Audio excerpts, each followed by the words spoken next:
Le petit pâtre, par Jacob et Wilhelm Grimm. Un petit pâtre s'était rendu célèbre par la sagesse avec laquelle il répondait aux questions qui lui étaient adressées.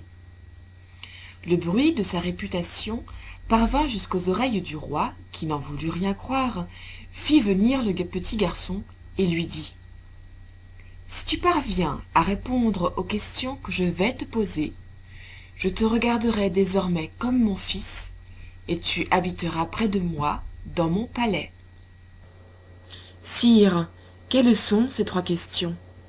demanda le jeune pâtre. « Voici d'abord la première, » reprit le roi. « Combien de gouttes d'eau y a-t-il dans la mer ?» Le petit pâtre répondit.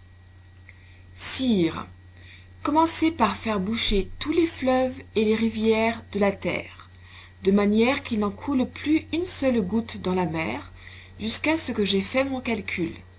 Alors je vous dirai combien la mer renferme de gouttes. » Le roi reprit. « Ma seconde question est celle-ci. Combien y a-t-il d'étoiles dans le ciel ?» Le petit pâtre répondit. « Sire, donnez-moi une grande feuille de papier blanc. » Puis le jeune garçon fit avec une plume un si grand nombre de petits points serrés sur toute la surface du papier, et si fins qu'on les apercevait à peine, et qu'il était de toute impossibilité de les compter.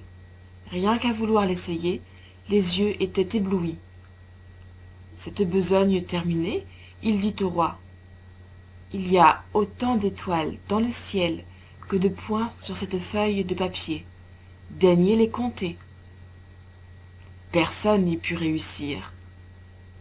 Le roi, prenant de nouveau la parole, « Ma troisième question a pour but de savoir combien de secondes se compose l'éternité. » Le jeune pâtre répondit.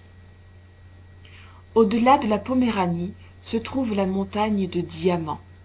Cette montagne a 1 lieue de hauteur, 1 lieue de largeur et 1 lieue de profondeur. Tous les 100 ans, un oiseau vient s'y poser, gratte la montagne avec son bec et enlève une parcelle de diamants. Quand il aura de la sorte fait disparaître le mont tout entier, la première seconde de l'éternité sera écoulée. » Le roi repartit. « Tu as répondu comme un sage à mes 3 questions. Désormais, tu resteras près de moi, dans mon palais, et je te regarderai comme mon fils. »